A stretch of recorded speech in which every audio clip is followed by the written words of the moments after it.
Alléluia. Majesté, majesté. Alléluia. Alléluia. Alléluia. Ta présence nous fait du bien. Alléluia. Ta présence nous rassure. Ta présence nous guérit. Ta présence nous fait vivre. Oh, tu es Dieu. D'éternité en éternité, tu es Dieu. Il n'y en a point d'autre. Laisse-nous t'acclamer encore. Alléluia. Gloire. Glory to Jesus. Gloire à Jésus. Alléluia. Alléluia.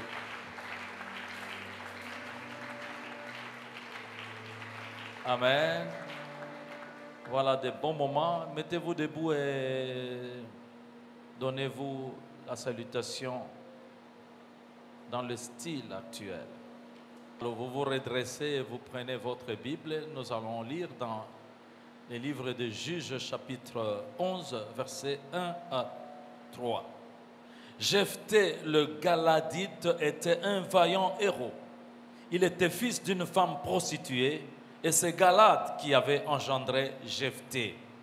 La femme de Galad lui enfanta des fils qui, devenus grands, chassèrent Jephthé et lui dirent « Tu n'hériteras pas dans la maison de notre père car tu es fils d'une autre femme. » Et Jephthé s'enfuit loin de ses frères et il habita dans le pays de Top. Des gens de rien se rassemblèrent auprès de Jephthé et ils faisaient avec lui des excursions. Ô Dieu Tout-Puissant, notre Père, ce moment d'écouter ta parole est un moment tellement béni pour nous, Seigneur, parce que nos âmes ont soif de toi. Nous avons tellement faim de ta parole, Seigneur. Nourris nos âmes, Seigneur, éclaire nos vies, Seigneur, parce que ta parole est lumière. Mais ta parole est un médicament aussi pour nous guérir, Seigneur. Alors parle, Seigneur, pendant que ton peuple, que nous sommes disposés à t'écouter. Au nom de Jésus. Amen. Alors venez, prenez votre place, je vous en prie. Donc, comme nous avons commencé, la fois passée, nous avons annoncé de nouveau une série de messages sur la guérison des blessures intérieures. Donc, Dieu a mis cela dans mon cœur pour y revenir. Parce que s'il le permet ainsi, en ce moment-ci, c'est qu'il y a des besoins de guérison intérieure dans les cœurs.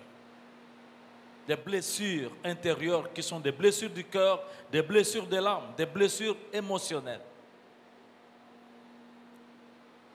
Après avoir donné une introduction, une définition sur ces blessures, nous voulons parler aujourd'hui de la guérison du rejet. La guérison du rejet. Le rejet, nous avons vu que c'est vrai que c'est une grande cause des blessures du cœur, mais le rejet en lui-même est aussi une blessure du cœur. L'histoire que nous venons de lire, c'est, vous voyez, par exemple, Jephthé. Jephthé, un jeune homme qui est né d'une femme prostituée. Mais son père l'a récupéré pour le mettre dans la maison, le foyer. Mais en grandissant avec ses autres frères l'ont carrément rejetée parce qu'elle était née d'une prostituée, d'une autre femme. On lui a dit, allez, va-t'en, tu ne seras pas héritier avec nous. Et bien sûr, Jephthé est parti dans un pays lointain. Chacun de nous, je sais, expérimente, doit expérimenter ou expérimente le rejet à un moment ou à un autre de sa vie. C'est surtout en famille qu'il y a ce sentiment de rejet. C'est aussi dans n'importe quel milieu.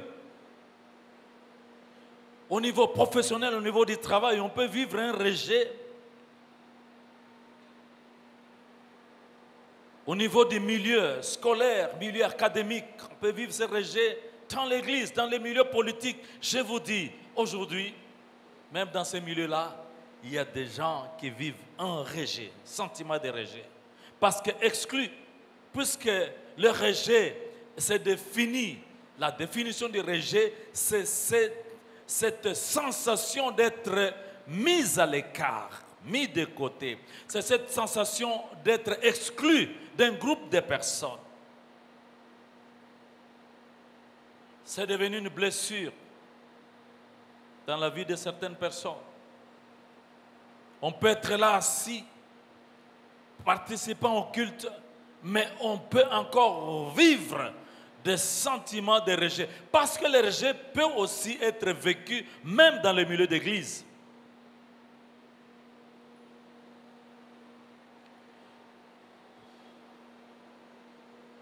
C'est une question profonde, sérieuse, cette histoire de rejet. Le rejet, c'est en fait, ça vient d'où? Ça peut venir déjà à partir de la naissance. C'est-à-dire quoi? Regardez comme c'est Jephthé. En fait, c'est une naissance qui n'a pas été désirée. Il est venu au monde. Je ne suis pas convaincu que M. Galad avait un programme d'enfanter Jephthé. C'est une prostituée. Sûrement, il est allé juste pour s'amuser, mais la prostituée est tombée enceinte et l'enfant est né. Et combien d'enfants aujourd'hui sont nés sans avoir été désirés? Vous savez qu'on les appelle des enfants par accident.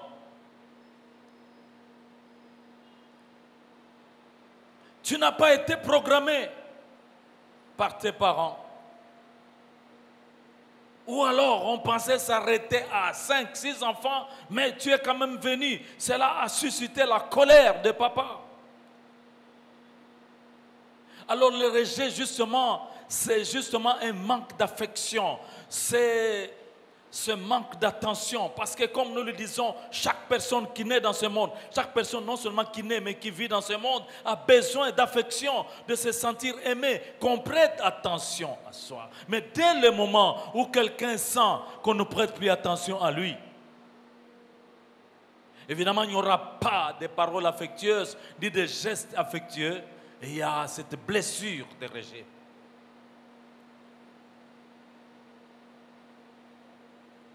Nous savons, nous l'avons dit, qu'il y a des personnes qui souffrent encore de ça parce qu'ils n'ont pas connu un papa, parce qu'ils n'ont peut-être pas connu une mère. Ou qu'en grandissant, il y a ces injustices. En grandissant, parce qu'on voit dans le traitement fait aux enfants alors qu'ils grandissent, on voit aussi des injustices, des différences. On fait des différences. J'ai beaucoup témoigné souvent de ce que j'ai vécu moi-même. Parce que si je parle de la guérison des blessures intérieures, c'est parce que je suis passé par là. J'ai vu les injustices dans ma propre famille. Comment notre Père nous a déclassés pour mettre son affection sur juste un enfant, sa fille. Mais là, c'est curieux, celle qui était née hors mariage, commençait à jouir de plus d'affection et on a vu les injustices. On a vécu ça. Et combien d'enfants n'ont-ils pas grandi dans ces injustices? Peut-être que quelqu'un a oublié, mais quelqu'un d'autre n'a pas oublié cela. Ça le marque.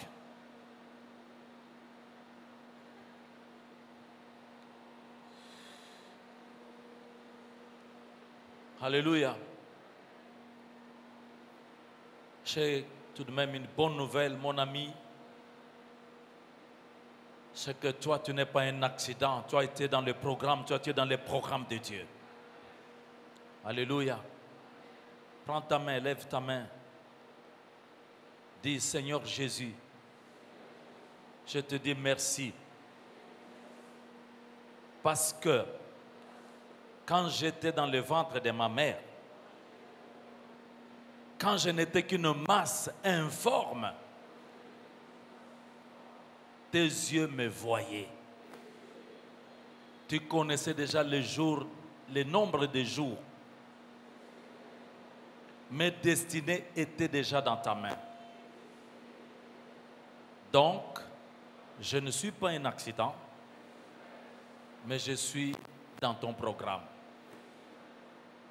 Merci Jésus, parce que tu as des projets pour moi. Des projets de paix et non de malheur. Merci Jésus. Est-ce que tu peux proclamer un peu pour toi-même et pour ton Dieu? Alléluia. Parce que n'oubliez pas, je ne parle pas du rejet simplement, mais je parle de la guérison du rejet. Vous savez, la répudiation, ça blesse. Une femme répudiée, elle, c'est une personne qui se sent rejetée. Elle n'a pas programmé ça dans sa vie, mais la voilà répudiée. Le veuvage peut paraître comme une sensation d'être exclu. Oh, c'est que les veuves souffrent à travers quand on voit nos coutumes, nos cultures. J'ai trouvé sur la terre une méchanceté, la manière dont on traite les veuves. La manière dont on exclut, on éloigne les orphelins, on leur prive parfois de leurs droits, de leur héritage.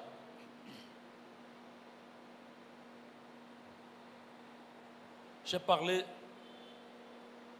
de Jephthé, c'est des jalousies. La jalousie dans la famille ou dans un groupe de personnes peut provoquer le rejet. Qu'est-ce qu'ils ont eu, ces gens-là, ces frères de Jephthé, vraiment pour lui dire, va-t'en, tu n'hériteras point. Joseph, parce que ses frères ont vu qu'il y avait quelque chose de particulier, parce que Joseph avait un rêve et il parlait des rêves, et ça a suscité la jalousie. Il y a des jalousies dans les familles même.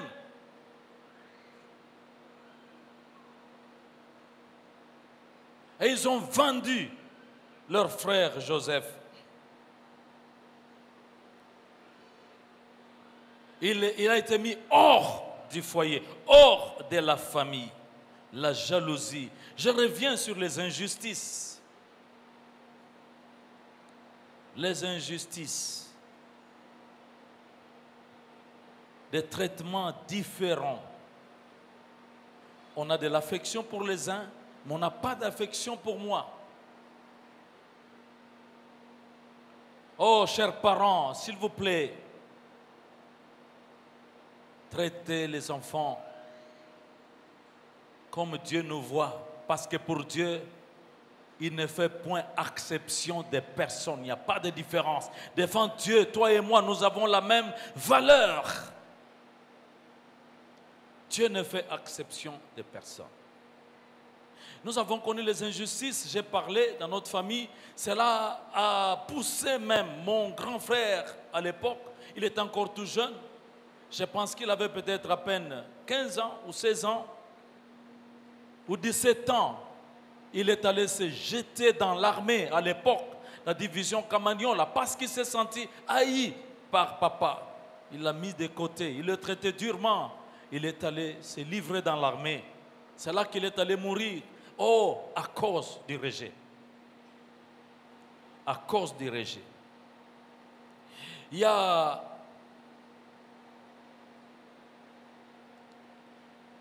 Il y en a qui pensent même que Dieu est injuste pour eux. Que Dieu ne les a pas bien créés. Quand j'ai passé un séjour dans la ville de São Paulo, Sao Paulo, au Brésil, mais le quartier dans lequel nous avons logé, c'est un quartier qui était pratiquement au centre de la ville aussi, la ville. Alors un jour, alors qu'on était dans le salon de coiffure, nos compatriotes qui étaient avec nous m'ont dit ceci: pasteur, regarde un peu ces personnes qui passent là. Est-ce que tu vois ces gens qui passent? Pour vous, c'est qui? Pour toi, c'est qui? Moi, je dis, je vois, ce sont des femmes qui passent. Elle me dit, non, ce n'est pas des femmes, ce sont des garçons. Je dis, non, parce que c'est des femmes bien bâties, avec des seins bien gonflés, et toutes ces parties du corps bien gonflées, la chevelure vraiment des femmes. Il dit, non, ce sont des garçons. Et il a fallu mieux regarder pour comprendre. Mais tout le temps, on allait manger dans les restaurants à côté, on voyait toutes ces personnes parce que le quartier était inondé de ce genre de personnes. Je ne sais plus comment on les appelle encore. C'est vraiment pas exactement comme les PD que vous voyez là. Les PD ici, vous pouvez encore voir que ce sont des garçons parce qu'ils font juste un peu de maquillage, ainsi de suite. Mais là, c'est des gens qui ont pris même des produits, des hormones pour vraiment devenir femmes. Il y en a qui sont passés parfois par des opérations chirurgicales pour devenir femmes. C'est-à-dire, on n'est pas content, Dieu, tu es injuste, pourquoi tu m'as créé homme? Il a fallu que tu me crées femme. On n'est pas content. Et combien aujourd'hui même, ne voyons-nous pas, même quand on est créé femme, on n'est pas content de manière dont Dieu vous a créé femme. Et on va prendre des chiffons, on remplit dans des soutiens pour que les seins paraissent énormes. Ou alors on prend, si c'est des cubes, magie des histoires pour gonfler. Ça, c'est quelque chose, encore une insatisfaction. C'est comme s'il y a un sentiment d'injustice. Dieu aurait dû me créer comme ceci. Dieu aurait dû me créer comme cela. Mais Dieu ne se trompe pas. Dieu fait bien les choses. Pourquoi quand tu es grand de taille, géant, sois content, ne te courbe pas en marchant pour réduire la taille. Et pourquoi prendre des risques?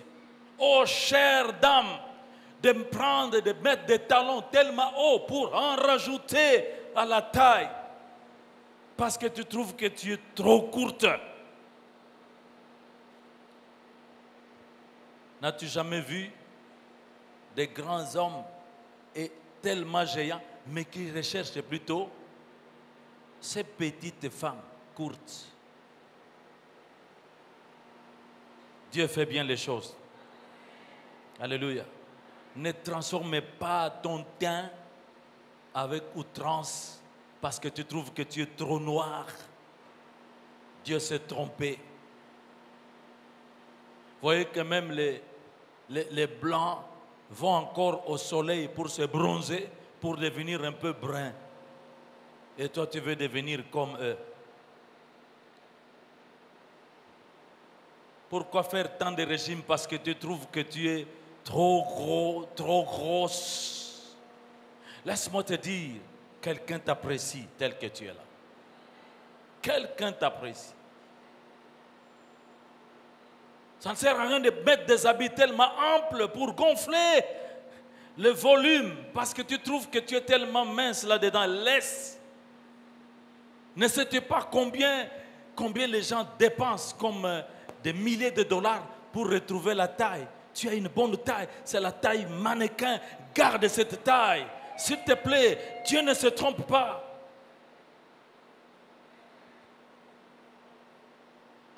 On pense que Dieu n'a pas bien fait les choses. Lève ta main. Dis ceci. Seigneur Dieu, je te dis merci Je suis une créature merveilleuse. C'est toi qui m'as formé.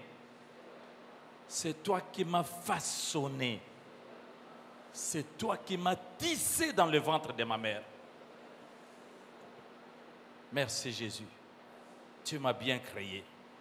Si tu le crois, alors manifeste-le. Tu es bon. Tu es bon. Alléluia. Il y a un sentiment d'indignité.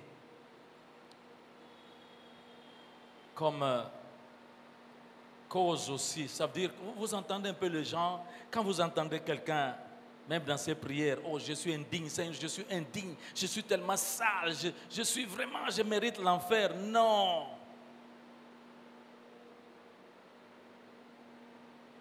Et qui est digne? Qui est digne?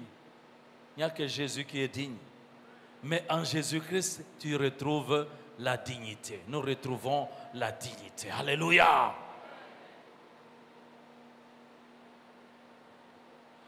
Les abus sexuels, on y revient beaucoup parce que des cas de violence sexuelle, de viol, ça laisse des traces, ça blesse, ça crée un sentiment de rejet. Vous savez, j'ai témoigné la fois passée de cette femme que j'ai rencontrée là-bas à Bukavu, dans cet hôpital de Panzi, l'hôpital où l'on soigne les femmes victimes de violences sexuelles. Vous savez, ces gens, leur histoire est secrète. Pourquoi? Parce que d'abord, ces personnes ont honte, se gênent.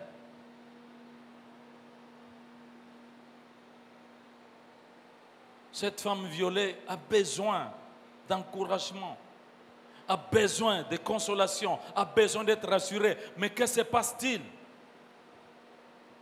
La femme est violée et lorsque son mari est au courant que sa femme a été violée, le mari se tient encore distance, rejette encore la femme.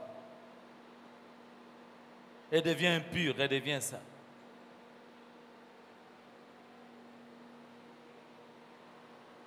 J'ai reçu une jeune fille qui a été abusée par son propre papa pendant longtemps. Son père en avait fait son partenaire sexuel. Elle vivait avec cette histoire, mais sous les menaces de son papa. Parce que l'enfant commençait à dire, papa, je vais finir par en parler à maman. Et papa disait, n'ose pas, si tu oses, je vais te chasser. Mais ça n'était trop. La fille en a parlé à sa mère. Écoutez la réaction de la mère. Maman se fâche encore contre sa fille. Il dit, mais toi finalement, tu es venu pour détruire mon mariage? Mettez-vous à la place de cet enfant. Traumatisé par cette relation incestueuse avec son père, la mère vient encore la mettre de côté. Et c'est dans ces conditions qu'elle est venue me voir. Vous voyez, ce n'est pas facile. Que faut-il dire à cette fille? Alléluia. Il y a des gens qui ne racontent pas des choses qu'ils vivent. D'abord, c'est douloureux, mais ils ne trouvent pas comment se confier. Et ils cherchent à qui je vais me confier. Encore faut-il se confier.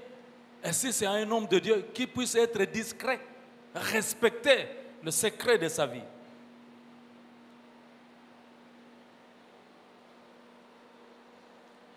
Vous savez, ce genre de blessures de rejet, aucun médicament, aucun médecin ne peut régler ces problèmes. Vous soignez, vous donnez les calmants, vous mettez des traitements psychologiques, ça ne change rien. Ce n'est pas possible. C'est une histoire profonde. C'est une histoire qui attaque l'âme même de la personne. Je voudrais parler des conséquences, chers amis, quand quelqu'un est dans cette blessure de rejet, comment on peut... Il y a des conséquences dans sa vie, dans son comportement. C'est qu'on voit dans ce genre de personnes s'il y a la solitude. Ils ont tendance à s'isoler, s'enfermer. C'est des personnes, je viens de dire, qui parfois ont du mal à se confier. Ils ne veulent pas. Parce qu'un bambi peut beau programmer le jour de ces cures d'âme, ne viens pas. Mon histoire, personne ne doit la connaître. Ils s'enferment dans une sorte de prison. Mais Dieu m'envoie avec la parole pour briser les portes de ces prisons-là. Il faut que cette prison soit brisée, anéantie pour que tu sortes de là. Parce que Jésus est venu nous donner une vie de liberté. Tu dois pouvoir te débarrasser de ça. Recevoir ta guérison et tu seras libéré. Alléluia. Il faut que tu sortes ces choses pendant la prière. Et Jésus te guérit. Parce qu'il n'y a que lui qui peut guérir. Et ce qu'il y a aussi, c'est la honte. Je viens de le dire. Il y a un sentiment de la honte. La honte de la répudiation. Une femme répudiée, vous savez, quelque part, il y a toujours une honte. Il y a la honte d'être de veuvage parfois. Il y a la honte d'être orphelin. On regarde les autres, ils ont leurs parents et moi, je n'en ai pas. Il y a un complexe d'infériorité. Le complexe d'infériorité, comment on reconnaît le complexe d'infériorité? C'est par le langage des personnes. Ces gens disent toujours, oh, je ne peux pas, moi je ne saurais pas, moi non, ce n'est pas possible, je ne saurais pas. Viens témoigner, ah non, je ne saurais pas.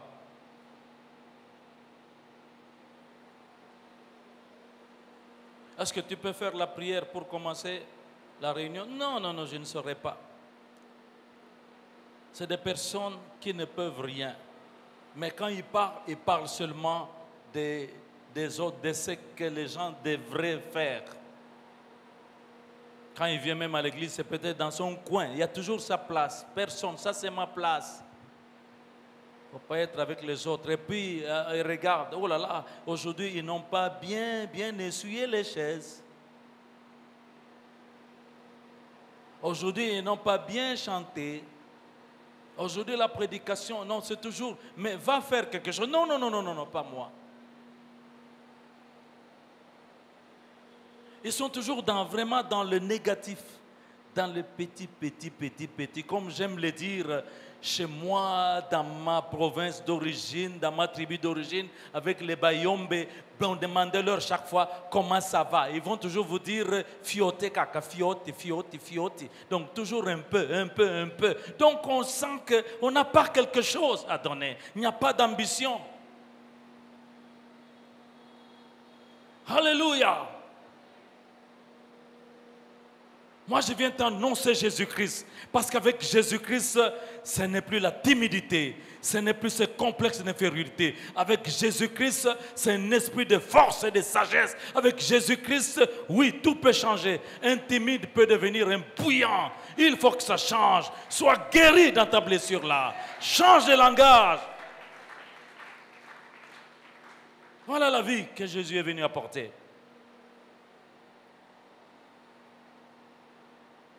Amen. Les infirmités, je vais vous dire une chose. Le Seigneur n'est pas obligé de guérir toutes les infirmités.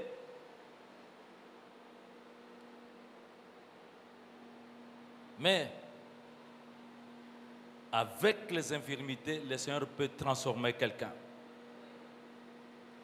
Je sais, parfois on a grandi. Je vois encore à l'école un bégayeur. C'est quelqu'un qui se sentait rejeté, se sent rejeté. Nous avions notre collègue de classe qui était bégayeur. Il était l'objet de moqueries. Donc, surtout quand arrivait le temps de récitation, et dès qu'on annonçait, on l'annonçait qu'il devait aller devant pour la récitation, je vous dis tous, on riait même avant qu'il ne puisse commencer. Veille, toi, mon enfant. Alors les salles étaient dans les rires. Mais je viens pour annoncer que celui qui a créé la langue est capable de la transformer. j'ai vu des bégayeurs devenir des personnes très, très éloquentes. Voilà ce que Jésus peut faire. Amen. Mais laisse-moi te dire que des gens, avec leurs infirmités, sont devenus très grands.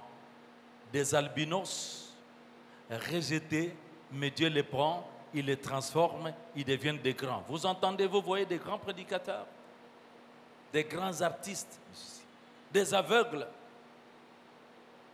Hey, vous qui aimez la musique, vous avez déjà entendu le nom de Stevie Wonder, un musicien de grande renommée, un aveugle. Je pense que celui qui doit avoir composé ce fameux cantique qu'on appelle Amazing Grace. Amazing Grace, non, non, non. Stevie Wonder, aveugle. Il joue au piano, millionnaire. Alléluia. On a vu des paralytiques, pas guéris de sa paralysie, mais prédicateur puissant, et il vit un bonheur bien plus que celui des gens qui paraissent normaux.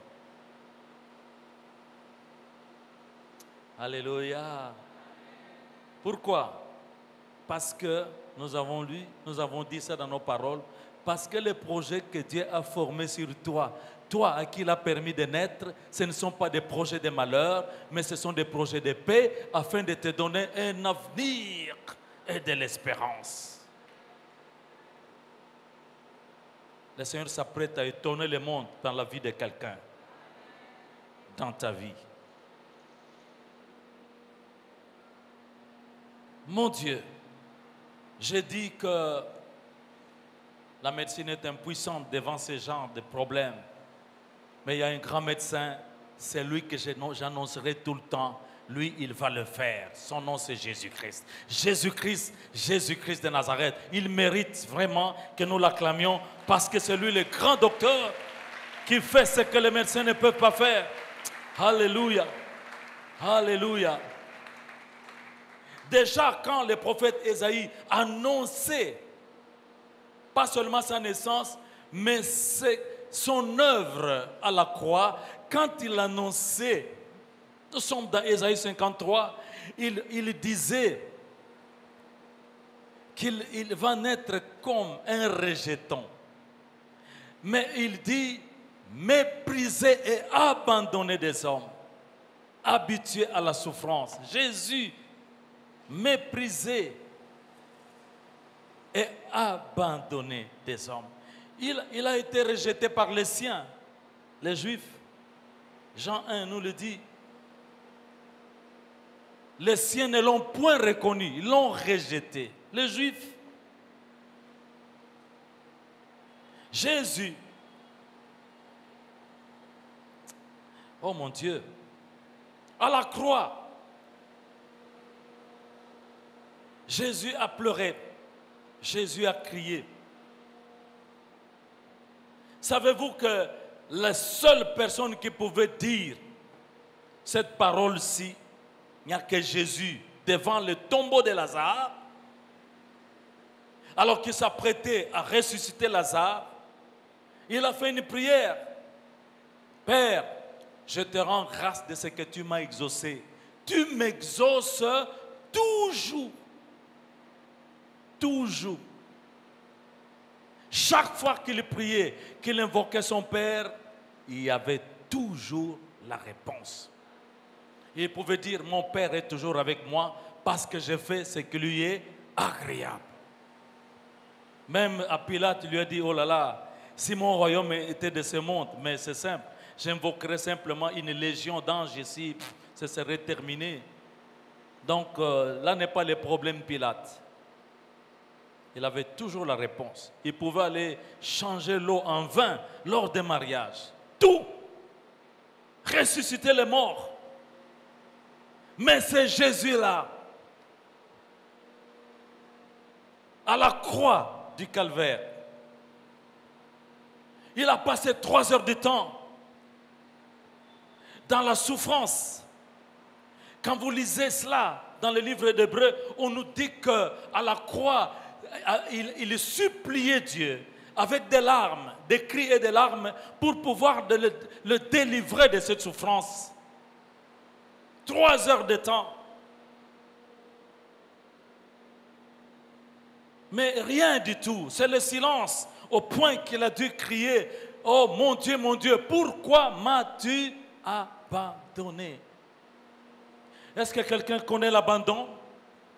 Est-ce que quelqu'un connaît-il un silence de Dieu? Parce que je sais très bien, quelqu'un se dit, mais pourquoi ne m'exauces-tu pas, Seigneur? J'entends les gens témoigner, mais quand est-ce que moi je dois témoigner? Je devrais témoigner. C'est comme si le ciel était fermé. D'ailleurs, parmi les hommes, rien, pas de secours. Au contraire, ce sont des moqueries. Jésus a connu cela à la croix. Il a crié à l'abandon, « Père, pourquoi m'as-tu abandonné ?» Mais j'ai la joie de te rappeler et de te dire qu'à la même croix, quand Jésus a poussé le grand cri qu'il a expiré, un miracle s'est opéré dans le temple de Jérusalem. Parce qu'il y avait un rideau, ce fameux rideau dans le temple, qui empêchait les enfants d'Israël d'accéder là où il y avait Dieu, derrière les rideaux.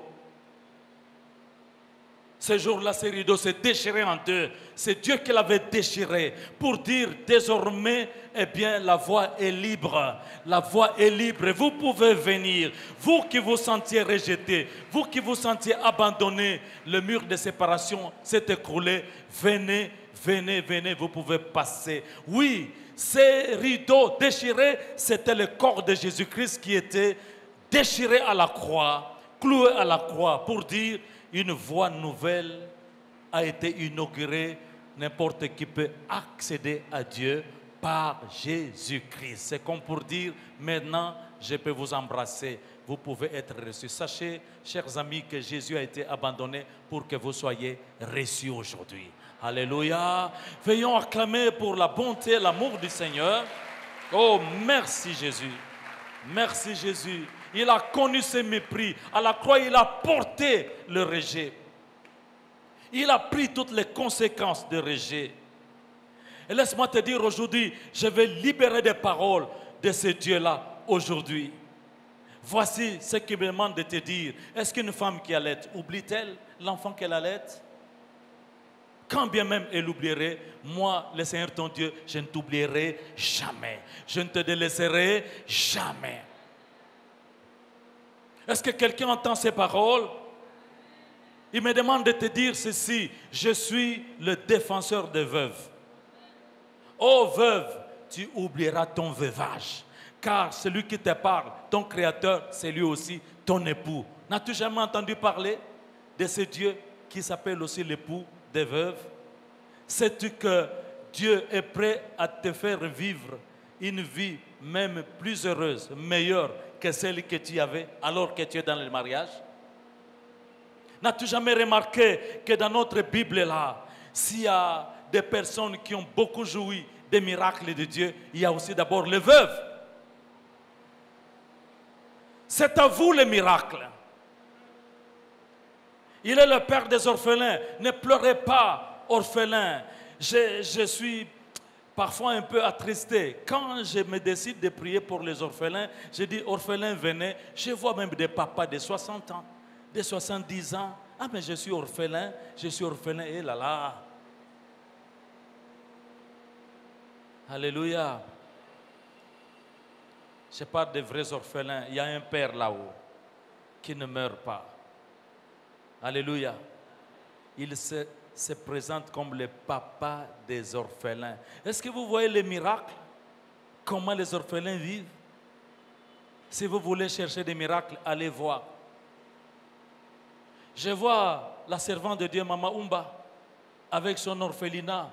Mais je ne sais pas ça fait combien d'années, maman. Mais lorsque tu commençais, je vois encore, parce que Dieu avait mis cette histoire-là dans ton cœur, avec un enfant. Je vois cet enfant de la rue qui est venu se réfugier chez toi. Et après, il y a eu des enfants. On lui envoie des bébés, même des bébés qu'on ramasse dans des terrasses, des trous, c'est pas moi, des caniveaux. Mais allez voir des miracles. Il y en a qui ont fini, hein, les études secondaires, il y en a des diplômés, tout cela. Je pense que ce n'est pas encore. On dirait qu'il y a des mariages aussi, mais de toute façon, c'est terrible ce qui se passe. Il y a des universitaires. Et quand il me parlait encore de ce que Dieu opère aujourd'hui, parce qu'à l'époque, c'était elle-même, le budget de la maison, elle et son mari ont sacrifié tout, même leurs enfants. Mais aujourd'hui, Dieu s'est montré comme étant le père des orphelins en ouvrant des portes. Laisse-moi te dire, orphelin, cesse de pleurer, il y a un papa là-bas. Il va ouvrir des portes, tu vas être pris en charge comme jamais auparavant. Acclamons pour le père des orphelins. Tu étudieras, tu travailleras, tu te marieras parce qu'il est fidèle. Oh mon Dieu, je l'aime. Il y a une parole que Dieu me met à cœur pour quelqu'un ici qui a été dévalorisé, humilié. Rejeté, humilié. Je ne sais pas à cause de la pauvreté ou quoi. Mais le Seigneur me demande de te dire ceci de sa part. Ainsi parle l'Éternel. Celui qui t'a crié. Il dit, je connais ton nom, je te connais par ton nom, je t'appelle par ton nom. Il dit ceci, tu as du prix devant mes yeux. Alléluia. Tu as du prix devant mes yeux. N'est-il pas écrit que s'il n'a pas épargné son propre fils, Jésus-Christ, à la croix, et qu'il l'a livré pour nous, pour toi, comment ne nous donnerait-il pas toutes choses avec Jésus-Christ? Et quel est le prix de ta vie, mon ami? C'est la vie de Jésus. C'est le sang de Jésus. Tu as du prix.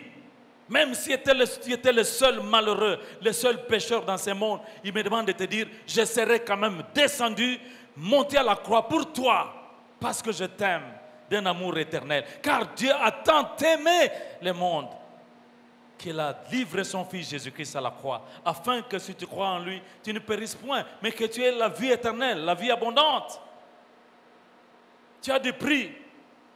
C'est pourquoi je me demande de te dire, même si tu traversais les eaux ne vont pas te submerger. Même si tu passais par le feu de ces preuves, le feu ne t'embrasera pas. Tu seras là parce que je suis avec toi. Alléluia. Comment ne pas lui dire merci en l'acclamant? Quelle assurance! Oh, alléluia! Alléluia! Pourquoi est-ce qu'on t'a rejeté? À cause de ta pauvreté? La Bible dit que le riche a beaucoup d'amis, mais le pauvre perd même le seul ami qu'il possède. Mais écoute ce qui est écrit, de la poussière, il relève l'indigent. Même du fumier de ce dépotoir, il retire le pauvre, mais pour le monter, le faire asseoir parmi les grands. Parmi les grands. Alléluia. C'est lui qui enrichit. Et il peut aussi appauvrir, mais c'est lui qui enrichit. C'est lui qui élève. C'est lui que je t'annonce. Amen. S'il te plaît, reçois ta guérison.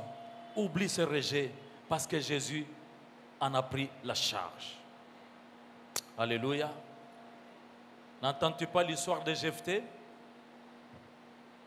Jephthé, on l'a chassé. Ils l'ont chassé, mais après, ils ont eu des problèmes. Ils ont été envahis par les ennemis. La guerre. Et ils étaient impuissants. Ils se sont souvenus qu'il y a Jephthé. On apprenait les exploits de Jephthé. Ils sont allés supplier Jephthé. Jephthé, reviens. Viens combattre avec nous. Jephthé dit, ok, si vous voulez que c'est vous qui m'avez chassé. Si vous voulez que je vienne, alors il faut que je sois votre chef. Ils ont dit non, sois notre chef. Oh, ce que Dieu fait, mes amis. Ils t'ont humilié, mais le Seigneur veut changer la situation. Tu vas devenir leur chef. Il l'a fait avec Joseph, non? Ses frères l'ont vendu, mais Joseph est devenu leur chef, leur libérateur. c'est comme avec Jésus de Nazareth. Ils l'ont chassé, ils l'ont humilié, ils l'ont pendu au bois, ils l'ont crucifié. Mais vous savez ce que Dieu a fait? Dieu l'a souverainement élevé. Il lui a donné le nom qui est au-dessus de tout nom, afin que tout genou fléchisse au nom de Jésus et que toute langue confesse que Jésus-Christ est Seigneur. On connaîtra ton nom. Alléluia. Quand Dieu travaille, tu vas pardonner facilement. Quand tu l'entends, tu reçois sa parole, tu vas pardonner ceux qui t'ont humilié. Tu vas pardonner ceux qui t'ont blessé. Pardonnez, pardonnez, parce qu'ils n'ont pas besoin de guérison. C'est toi qui as besoin de guérison. Pardonne et rends grâce parce que Dieu les a mis sur ton chemin. Sans eux, tu n'aurais pas rencontré Jésus-Christ. Sans eux, tu ne verrais pas la puissance d'élévation de Dieu. Dieu est en train d'élever. Dieu élève quelqu'un. Alléluia. Dans les milieux d'études, les milieux académiques, on peut vous humilier, mais demain, vous devenez le grand. Acclamez pour lui. Oh mon Dieu, merci pour toutes ces paroles. Je crois que j'ai fini. Alléluia. Lève-toi. Lève-toi. Merci, tu as raison d'acclamer. En même temps que tu acclames, ouvre ta bouche. Ouvre ta bouche, loue Dieu, remercie-le. Remercie Seigneur Jésus-Christ, lui qui t'apporte la guérison. Dis-lui merci, je n'ai même pas raison de m'apitoyer sur mon sort parce que tu as pris ma place, Seigneur. Je reçois la guérison que tu m'apportes aujourd'hui. Vas-y, parle par tes propres paroles. Sors des déclarations de guérison, des déclarations de victoire. Change, dis-lui, je ne peux pas rester dans ma prison. Moi, je suis appelé à parler, à ouvrir ma bouche, à être libre, à témoigner ce que tu fais dans ma vie. Oh, alléluia. Gloire au Seigneur. Dis-lui merci. Seigneur, tu m'as bien créé, non? Dis-lui merci. Les projets que tu as formés sur moi, ce sont des projets de paix, de bonheur, pas de malheur.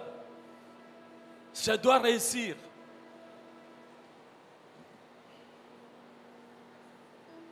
Dis-lui merci, Seigneur, tu m'aimes, mais de l'amour aussi dans mon cœur.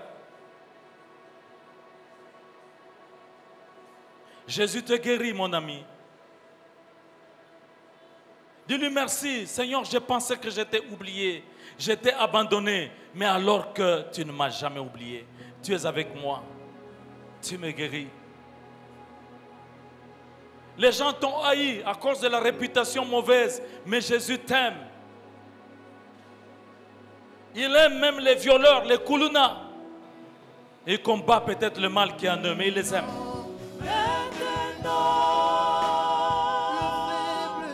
Le faible dit, je suis fort. Le faible peut dire, je suis fort.